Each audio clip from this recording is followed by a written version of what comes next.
ณหมู่บ้านกลางทุ่งแห่งหนึ่งที่ชื่อเสียงเรียงนามก็ไม่ได้สำคัญอะไรนักเพราะมันก็เหมือนกับหมู่บ้านต่างจังหวัดทั่วๆไปกลางวันเงียบเชียบมีเสียงไก่ขันแทรกเสียงลมพัดใบมะพร้าวเป็นระยะผู้คนทำไร่ทำนาใช้ชีวิตเรียบง่ายรู้จักกันหมดทั้งหมู่บ้านความสงบสุขน่าจะคือคำนิยามของที่นี่ถ้าหากไม่มีสถานีเรดาร์เคลื่อนที่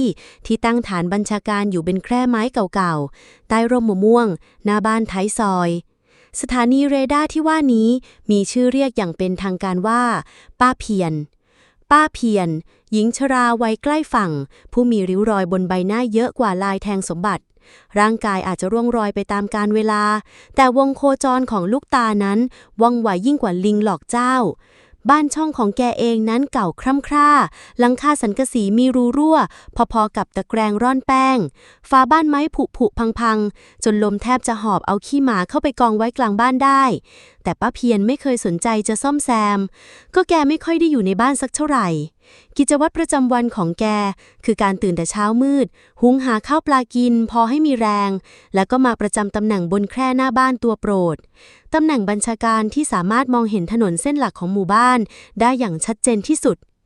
งานของแกไม่มีอะไรมากแค่นั่งมองแล้วก็มองฮะ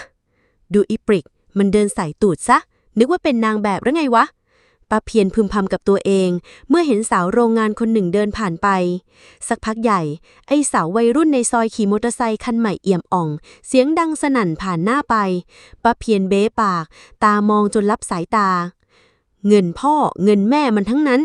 ทำงานทำการก็ไม่เอาขี่รถกินลมไปวันๆเดี๋ยวก็คงไปชนหมาตายที่ไหนสักแห่งเรื่องของคนอื่นคืองานของป้าเพียรข้อมูลทุกอย่างที่วิ่งผ่านเรดาร์สายตาของแกจะถูกนำไปประมวลผลในสมองที่เต็มไปด้วยอคติก่อนจะถูกแปลงสารออกมาเป็นเรื่องเมาส์ฉบับปรุงแต่งพิเศษเพิ่มสีตีไข่ใส่ความเห็นส่วนตัวจนเรื่องจริงเหลืออยู่ไม่ถึงครึ่งแกไม่เคยสนว่าสิ่งที่พูดออกไปจะทำร้ายใครหรือไม่ในหัวของแกมีแค่ความจริงในแบบของข้าเท่านั้นไอ้ปื๊ดลูกชายคนเดียวของแกเคยมาอ้อนวอนให้ไปอยู่ด้วยกันหลายครั้งเพราะเมียของมันนางละเมียดก็จะได้ช่วยดูแลแต่ป้าเพียรปฏิเสธเสียงแข็งข้ายังไม่แก่ปูนนี้โว้ยอยู่บ้านข้านี่แหละสบายใจดีเองน่ะไปดูแลนางเมียดของเองเถอะข้าเห็นวันๆมันไม่ค่อยทำอะไรทั้งที่ความจริงแล้วนางละเมียดเป็นลูกสะใภ้ที่ขยันขันแข็งหาตัวจับยากบ่ายคล้อยของวันนั้นขณะที่ป้าเพียรกำลังจะเคลิ้มหลับคาแคร่เรดาร์ของแกก็จับสัญญาณสำคัญได้สายตาที่หรี่ปรือพลันเบิกกว้างขึ้นยิ่งกว่าไข่ห่านที่ปลายถนนตรงโค้งวัดเก่าแกเห็นร่างของนางจอยสาวน้อยวัยเพิ่งแตกพานลูกสาวร้านขายของชำเดินกระนุ้งกระหนิงมากับผู้ชายไม่ใช่แค่เดินในระยะสายตา80,000 ลี้ของป้าเพียรภาพที่เห็นมันชัดเจนว่าไอ้หนุ่มนั่นมันกำลังโอบไหล่นางจอยแล้วก็ก้มหน้าลงไปใกล้ซะจนใช่แน่ๆมันต้องใช่แน่ๆป้าเพียรตัวสั่นเทาด้วยความตื่นเต้นระคนเดือดดาลในศีลธรรมจอมปลอมของตัวเองแกขยี้ตาซ้ำแล้วซ้ำเล่าเพื่อให้แน่ใจว่าไม่ได้ตาฝาดไปภาพของเด็กหนุ่มสาวคู่หนึ่งที่เดินคุยกันธรรมดาได้ถูกเรดาร์ของป้าเพียรตีความและบิดเบือนเสร็จสับในเวลาไม่ถึง10 วินาทีกลางวันแสกไอเด็กพวกนี้นี่มันไม่มียางอายกันแล้วหรือไงรอยยิ้มพึงพอใจผุดขึ้นที่มุมปากเหี่ยวย่นของแกป้าเพียรลุกพรวดขึ้นจากแคร่ไม้ปัดเศษฝุ่นออกจากผ้าถุงลวกๆเป้าหมายต่อไปชัดเจนร้านกาแฟของตาสนแหล่งกระจายข่าวที่ดีที่สุดในตำบลนี้ข่าวใหญ่ขนาดนี้ข้าจะเก็บไว้คนเดียวได้ยังไงกันฝุ่นดินตลบอบอวนตามหลังฝีเท้าที่แทบจะไม่ได้แตะพื้นของป้าเพียรรองเท้าแตะดาวเทียมคู่ใจถูกลากไปกับพื้นถนนลูกรังอย่างไม่คิดเสียดายแก่มุ่งหน้าดิ่งไปยังเป้าหมายด้วยความเร็วสูงสุดเท่าที่สังขารจะอำนวยในใจมันร้อนรุ่มราวกับมีใครเอาพริกขี้หนูสวนมาตำแล้วยัดใส่อกข่าวใหญ่ขนาดนี้เรื่องเสื่อมเสียศีลธรรมขนาดนี้ถ้าไม่รีบเป่าประกาศให้ชาวบ้านรับรู้โดยทั่วกันถือว่าป้าเพียรทำหน้าที่ผู้พิทักษ์คุณธรรมแห่งบ้านทุ่งได้บกพร่องร้านของตาสนยังคงคึกคักเหมือนเช่นเคยเป็นทั้งร้านค้าร้านกาแฟและสะพานนอกเครื่องแบบของหมู่บ้าน วันนี้มีลูกค้านั่งจับกลุ่มคุยกันอยู่2-3 คนนำทีมโดยยายตมคู่หูคู่เมาส์ของป้าเพียรและไอ้เสาหนุ่มใหญ่ที่ว่างจากงานไร่เป็นไม่ได้ต้องมานั่งจิบกาแฟฟังข่าวอัปเดตอ้าวป้านึกว่าลมอะไรหอบมาตาสนเอ่ยทักอย่างอารมณ์ดีเมื่อเห็นป้าเพียรเดินหน้าตื่นเข้ามาในร้านป้าเพียรไม่ตอบแต่ทิ้งตัวลงนั่งบนม้านั่งยาวเสียงดังโครมก่อนจะหอบแฮกเอามือพัดวีที่หน้าอกตัวเองตายจริงเป็นอะไรไปล่ะนั่นน่ะป้าเพียรวิ่งหนีหมาที่ไหนมาหรือใหญ่ตมรีบปรีเข้ามาถามด้วยความอยากรู้อยากเห็นป้าเพียรสายหน้าช้าๆทำสีหน้าเหมือนจะร้องไห้แต่ก็ไม่ร้องเหมือนจะโมโหแต่ก็เก็บอาการข้าอนาจใจนักอนาจใจกับเด็กสมัยนี้จริงๆทุกคนในร้านหันมามองเป็นตาเดียวไอ้เสาวางแก้วกาแฟลงทันทีบรรยากาศเปลี่ยนจากความผ่อนคลายกลายเป็นความตึงเครียดทันทีมีเรื่องอะไรกันป้าเล่ามาสิยายตมขยันขยอป้าเพียรสูดหายใจเข้าลึกๆก่อนจะปล่อยระเบิดลูกแรกออกมาพวกเองเอ้ยไอ้ที่เราอุดหนุนของนางสมพรกันอยู่ทุกวันเนี่ยรู้ไหมว่าลูกสาวมันทำงามหน้าแค่ไหนหมายถึงนางจอยน่ะหรือก็ใช่น่ะสิข้าเห็นมากับ2 ตาของข้าเองเลยนะเมื่อกี้นี่เลยมันเดินกอดจูบอยู่กับผู้ชายที่ไหนก็ไม่รู้ตรงโค้งวัดเก่าโอ้โหกลางวันแสกๆไม่มีความอายฟ้าอายดินกันบ้างเลยฮะจริงเหรอป้าเห็นหน้าซื่อๆไม่นึกเลยนะว่าจะใจกล้าขนาดนี้แล้วผู้ชายละใครกันวะข้าก็ไม่เคยเห็นหน้ามันหรอกคงจะเป็นพวกต่างถิ่นที่มันแอบไปติดพันมานั่นแหละป้าเพียรใส่ไฟต่ออย่างเมามันตาสนที่ฟังอยู่นานรีบขัดขึ้นใจเย็นๆก่อนป้าเพียรป้าอาจจะตาฝาดไปก็ได้นะเด็กมันอาจจะแค่เดินคุยกันเฉยๆตาฝาดอะไรกันตาสนข้าเนี่ยนะตาฝาดสายตาข้าดีกว่าพวกหนุ่มๆบางคนซะอีกนี่เห็นเต็ม2 ลูกตาเลยว่าไอ้หนุ่มนั่นมันทั้งโอบทั้งกอดเผลอๆมันคงจะหอมแก้มกันด้วยซ้ำไปอุ๊ยพูดแล้วขนลุกข่าวร้ายไปไวกว่าไฟลามทุ่งจาก1 ปากในร้านตาสนไม่ถึงชั่วโมงต่อมาเรื่องของนางจอยใจแตกแอบพลอดรักกับหนุ่มนิรนามกลางวันแสกๆก็กระจายไปทั่วทุกหย่อมหญ้าเรื่องราวถูกเติมแต่งจนเกินจริงไปหลายเท่า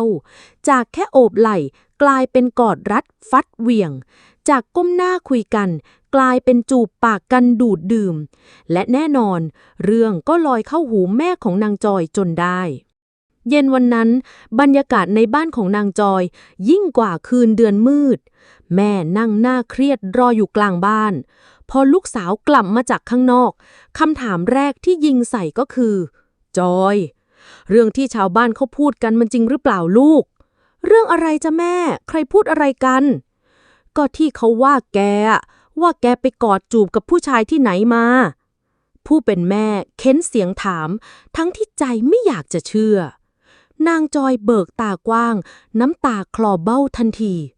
ผู้ชายที่ไหนกันแม่หนูไม่ได้ทำอะไรแบบนั้นนะ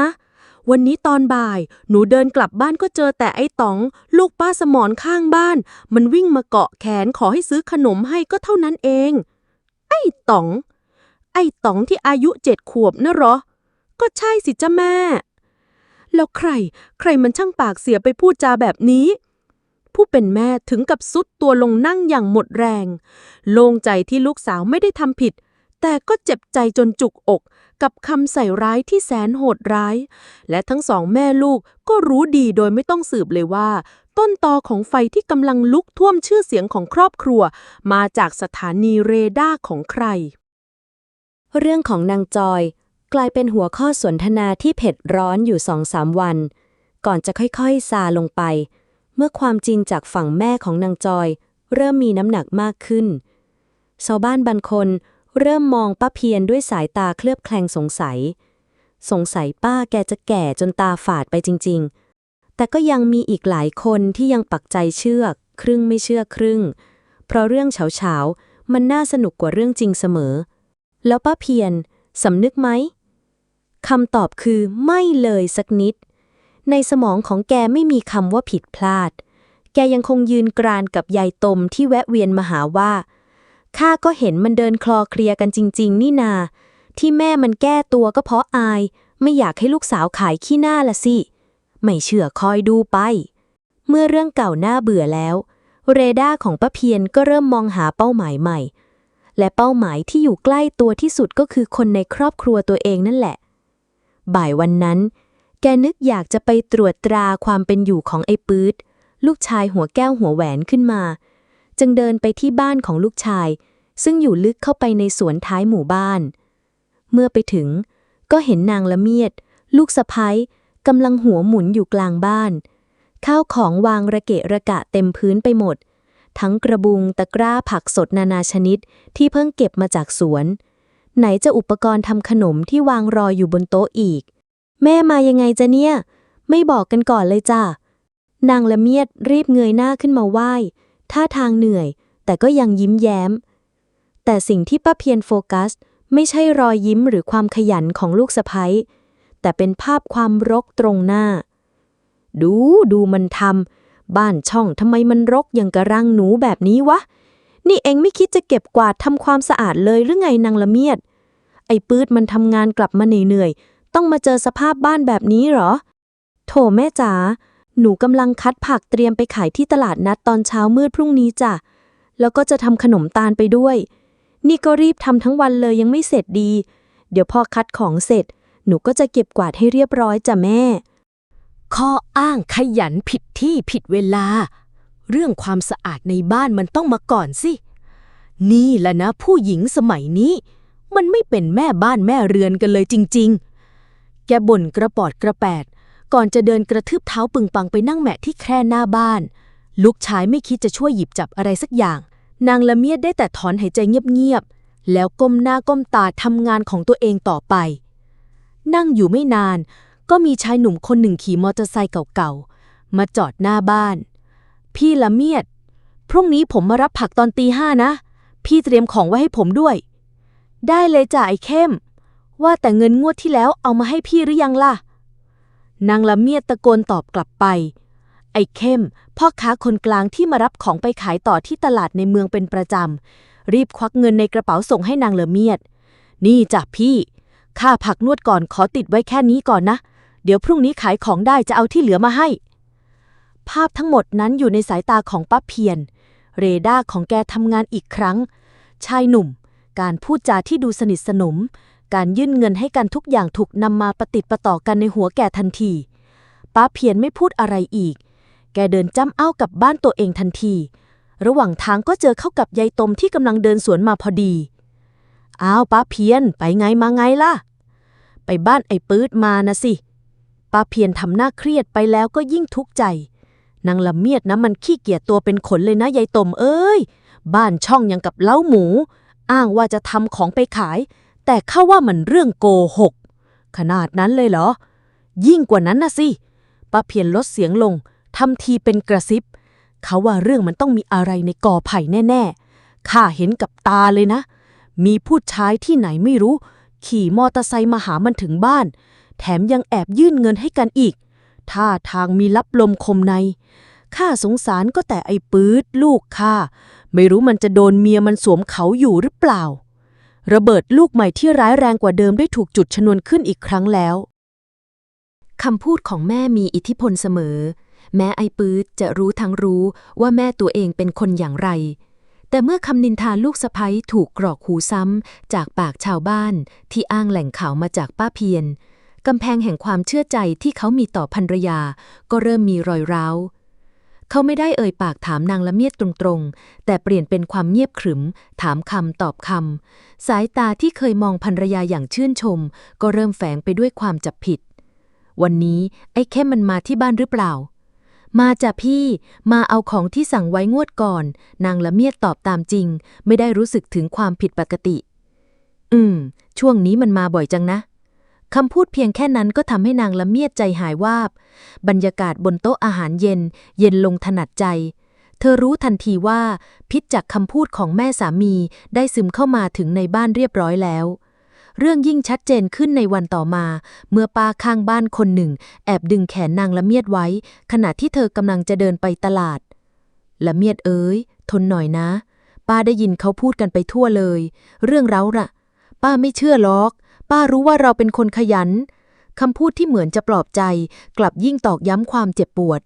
เธอตัดสินใจว่าต้องทำอะไรสักอย่างจะปล่อยให้ครอบครัวพังทลายลงไปเพราะคำพูดที่ไม่จริงไม่ได้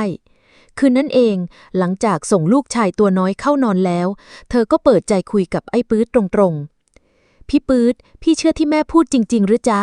หนูทำงานงกๆทุกวันเพื่อครอบครัวเรานะพี่จะให้หนูไปมีเวลาที่ไหนทำเรื่องไม่ดีไม่งามอย่างที่แม่ว่าไอ้ปื๊ดถอนหายใจเฮือกใหญ่เขาดึงภรรยาเข้ามากอดพี่เชื่อใจเธอสิใครจะรู้ดีเท่าพี่เห็นอยู่ทุกวันว่าเธอเหนื่อยแค่ไหนพี่ขอโทษนะที่ทำท่าทีไม่ดีใส่เขากล่าวอย่าไปสนใจคำพูดของแม่เลยนะแม่ปากสามีจะพูดอย่างนั้นแต่นางละเมียดก็ยังเห็นแววตาแห่งความกังวลที่ซ่อนอยู่ลึกๆเธอรู้ว่าตราบใดที่ต้นตอของปัญหายังไม่ถูกแก้ไขเมล็ดพันธุ์แห่งความสงสัยก็จะยังคงงอกงามอยู่ในใจของสามีได้เสมอวันรุ่งขึ้นนางละเมียดรวบรวมความกล้าทั้งหมดที่มีเดินตรงไปยังบ้านของป้าเพียรแม่จ๋าหนูมีเรื่องจะขอร้องถ้ายกมือไหว้แม่สามีที่นั่งหน้ามุ้ยอยู่บนแคร่ตัวเดิมมีอะไรป้าเพียรถามเสียงห้วนเรื่องที่แม่เอาหนูไปพูดเสียหายแม่หยุดเถอะนะจ๊ะหนูขอร้องล่ะตอนนี้พี่ปื๊ดก็เริ่มไม่สบายใจครอบครัวเรากำลังจะมีปัญหาเพราะคำพูดของแม่นะจ๊ะแทนที่จะสำนึกผิดป้าเพียรกลับลุกพรวดขึ้นชี้นิ้วด่าช็อตอีนี่แกกล้าดียังไงมาสั่งสอนข้าที่เขาพูดมันเรื่องจริงทั้งนั้นถ้าแกไม่ทำตัวให้คนเขาสงสัยแล้วเขาจะเอาอะไรมาพูดได้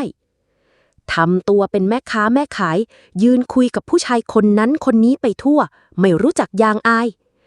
เรื่องทั้งหมดมันก็เพราะแกทำตัวเองนั่นแหละนางละเมียดอย่ามาโทษข้านางละเมียดถึงกับยืนตัวชาน้ำตาไหลอาบแก้มนี่เป็นครั้งแรกที่เธอเข้าใจอย่างถ่องแท้ว่ากับคนบางคนเหตุผลและความจริงมันใช้ไม่ได้ผลเลยเธอไหว้แม่สามีเป็นครั้งสุดท้ายโดยไม่พูดอะไรอีกแล้วเดินหันหลังกลับบ้านไปด้วยหัวใจที่แตกสลายรอยร้าวเล็กๆในครอบครัวบัดนี้ได้กลายเป็นรอยแยกที่กว้างจนแทบจะมองไม่เห็นอีกฝั่งเสียแล้วหลังจากการเผชิญหน้าครั้งนั้นบรรยากาศในบ้านของไอ้ปื๊ดและนางละเมียดก็เต็มไปด้วยความอึดอัดทั้งสองพยายามทำตัวให้เป็นปกติเพื่อลูกแต่ลึกๆแล้วต่างก็รู้ดีว่ารอยร้าวที่แม่ได้สร้างไว้นั้นมันลึกเกินกว่าจะประสานได้ในเร็ววันส่วนตัวป้าเพียรน่ะหรือแกกลับรู้สึกเหมือนตัวเองเป็นผู้ชนะที่สามารถสั่งสอนลูกสะใภ้ที่ไม่รู้จักเจียมตัวได้สำเร็จแกยังคงนั่งประจำการบนแคร่หน้าบ้านด้วยความภาคภูมิใจมองหาเหยื่อรายต่อไปอย่างไม่รู้จักเหน็ดเหนื่อยแล้วเรดาร์ของแกก็ไม่ต้องรอนานมีหญิงวัยกลางคนชื่อป้าสายเพิ่งย้ายเข้ามาอยู่ใหม่ในบ้านเช่าหลังเล็กๆท้ายซอยเธอเป็นแม่ม่ายที่ย้ายมาจากต่างอำเภอเพื่อมาทำงานในโรงงานทอผ้าใกล้ๆหมู่บ้านป้าสายเป็นคนเงียบๆไม่ค่อยสุงสิงกับใครเลิกงานก็กลับบ้านปิดประตูอยู่แต่ในบ้านของตัวเองคืนหนึ่งมีรถเก๋งคันใหม่เอี่ยมที่ไม่เคยมีใครในหมู่บ้านเคยเห็นมาก่อนแล่นเข้ามาจอดสนิทที่หน้าบ้านของป้าสายชายหนุ่มท่าทางดีแต่งตัวสะอาดสะอ้านลงมาจากรถแล้วก็หายเข้าไปในบ้านหลังนั้นจนดึกดื่นค่อนคืนก็ยังไม่กลับออกมาแน่นอนว่าภาพทั้งหมดนี้อยู่ในสายตาของป้าเพียรเช้าวันรุ่งขึ้นป้าเพียรรีบตรงดิ่งไปยังร้านตาสนทันทีคราวนี้ชาวบ้านที่นั่งอยู่ก่อนแล้วอย่างตาสนและไอ้เสาพอเห็นหน้าป้าเพียรก็เริ่มมองหน้ากันเลิกลักเตรียมพร้อมรับฟังข่าวรอบเช้าพวกเองเอ๋ยหมู่บ้านเราจะสงบสุขได้กี่วันกันเชียวป้าเพียรเปิดประเด็นด้วยน้ำเสียงตื่นตระหนกนางคนใหม่ที่ชื่อสายน่ะมันไม่ธรรมดาซะแล้วมีอะไรอีกล่ะป้าไอ้เสาถามอย่างเหนื่อยๆก็เมื่อคืนน่ะสิข้าเห็นกับตาเลยมีผู้ชายหนุ่มๆขับรถเก๋งคันเบลเลอร์มาหามันถึงบ้านดึกๆดื่นๆเข้าไปแล้วก็มีออกมาเลยป่านนี้จะไปทำอะไรกันอยู่ก็ไม่รู้ ท่าทางจะเป็นเสียที่ไหนมาเลี้ยงดูมันแน่ๆย้ายมาอยู่ตัวคนเดียวแบบนี้มันน่าสงสัยจริงๆเขาอาจจะเป็นญาติกันก็ได้นะป้าอย่าเพิ่งไปว่าเขาเสียหายเลยญาติที่ไหนจะมาหากันตอนกลางคืนพวกเองไม่เชื่อข้าก็ตามใจแต่ข้าขอเตือนไว้ก่อนนะเรื่องนี้ลอยไปเข้าหูไอ้ปื๊ดจนได้เขาได้ยินชาวบ้านคุยกันแล้วก็ได้แต่กุมขมับมันเกินจะทนแล้วจริงๆแม่ของเขากำลังสร้างศัตรูไปทั่วหมู่บ้านอย่างไม่หยุดหย่อนเขาตัดสินใจว่าต้องคุยกับแม่ให้รู้เรื่องเป็นครั้งสุดท้ายเย็นวันนั้นไอ้ปื๊ดบุกไปหาแม่ที่บ้านด้วยสีหน้าเคร่งเครียดแม่พอได้แล้วเรื่องของเมียผมแม่ก็ยังไม่เลิกพูดนี่แม่จะไปหาเรื่องใส่ร้ายป้าสายเขาอีกคนทำไมเขาเพิ่งย้ายมาอยู่ดีๆแม่จะให้คนในหมู่บ้านเขาเกลียดแม่ไปถึงไหนป้าเพียรเมื่อโดนลูกชายขึ้นเสียงใส่ก็โกรธจนตัวสั่นอ๋อนี่แกจะมาปกป้องคนอื่นแทนแม่ตัวเองหรือไงไอ้ปื๊ดตั้งแต่มีเมียแกก็เปลี่ยนไปนะเห็นคนอื่นดีกว่าแม่สงสัยนางละเมียดมันยุยงส่งเสริมแกสินะมันไม่เกี่ยวกับเมียผมแต่มันเกี่ยวกับสิ่งที่แม่ทำแม่กำลังทำให้ทุกคนเดือดร้อนแกนั่นแหละที่ทำให้ข้าเดือดร้อนป้าเพียรตวาดลั่น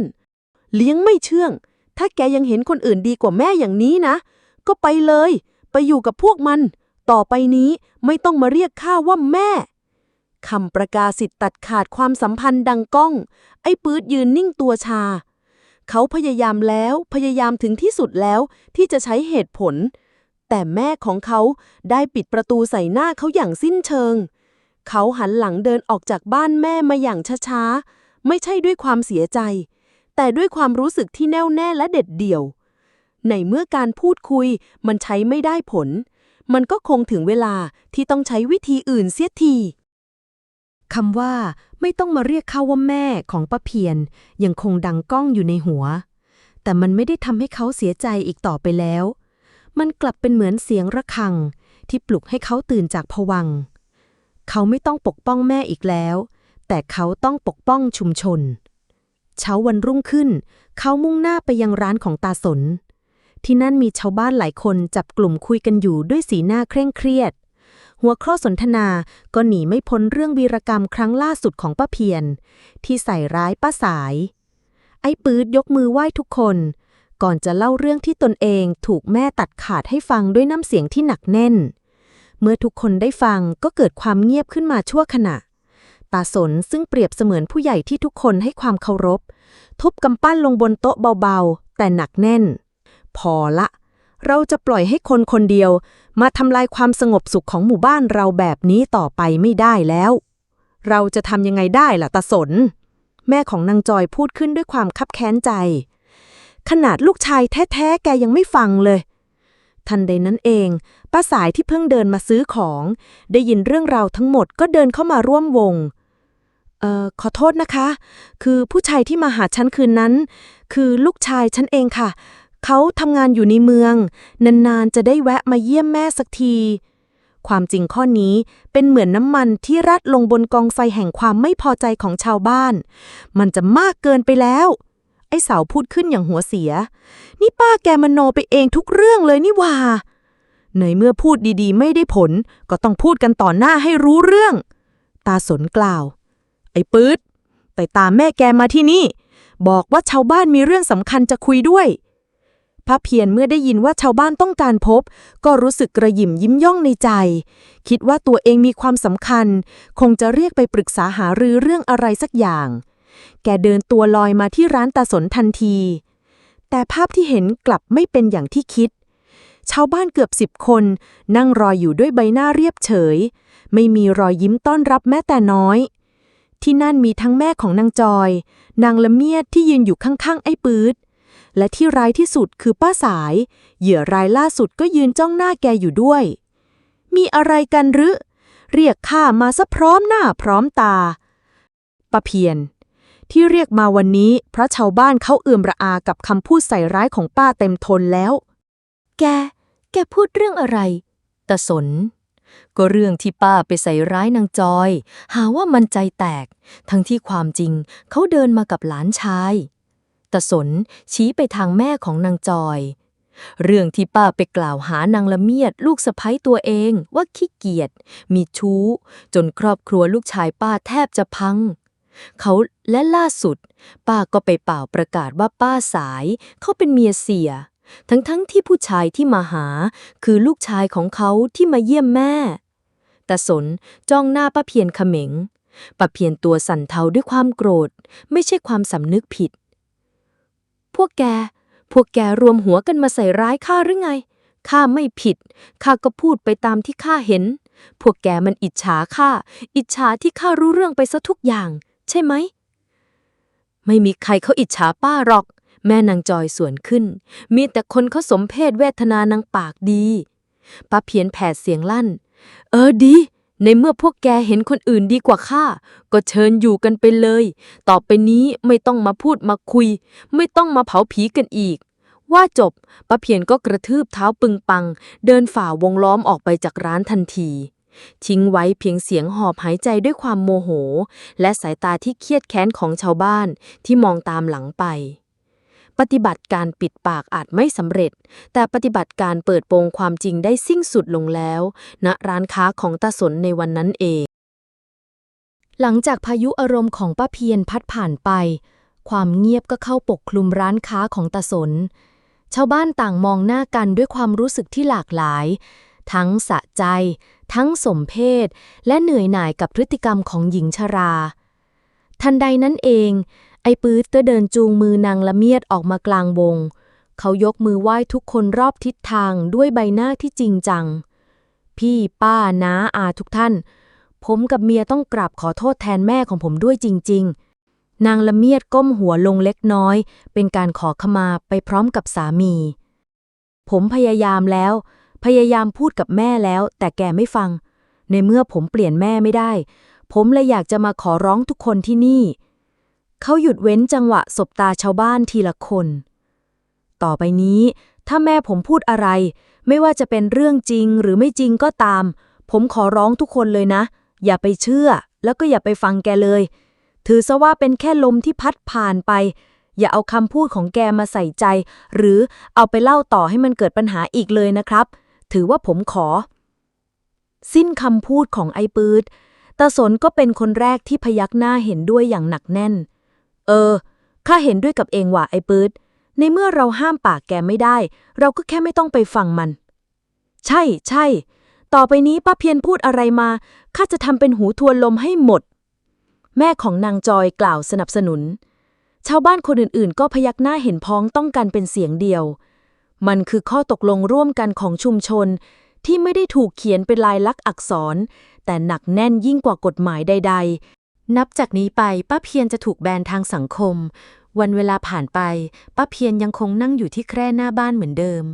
เรดาร์ของแกยังทำงานเป็นปกติแกยังคงเห็นทุกความเคลื่อนไหวและนำไปปรุงแต่งเป็นเรื่องราวนินทาเหมือนเคยยิต้มเอ็งเห็นนางคนนั้นไหมมันท้องโยกขนาดนั้นยังจะขี่มอเตอร์ไซค์อีกแกตะโกนเรียกยายตมที่เดินผ่านมายายตมแค่หันมายิ้มแย่ๆแล้วก็รีบเดินจากไปโดยไม่พูดอะไรสักคำตาสนเมื่อคืนข้าเห็นผัวเมียบ้านโน้นมาทะเลาะกันเสียงดังลั่นเลยนะโว้ยแกพยายามเปิดประเด็นเมื่อตาสนขี่จักรยานผ่านตาสนแค่พยักหน้ารับรู้แล้วก็ปั่นจักรยานต่อไปอย่างไม่สนใจไม่ว่าป้าเพียรจะพยายามเป่าประกาศข่าวเด็ดแค่ไหนก็ไม่มีใครหยุดฟังไม่มีใครเอาไปพูดต่อไม่มีใครแสดงความตื่นเต้นเหมือนเคยคำพูดของแกที่เคยมีอิทธิพลราวกับเป็นประกาศิทธิ์บัดนี้มันกลายเป็นเพียงเสียงพึมพำที่ไร้ความหมายเหมือนคนบ้าที่พูดอยู่คนเดียว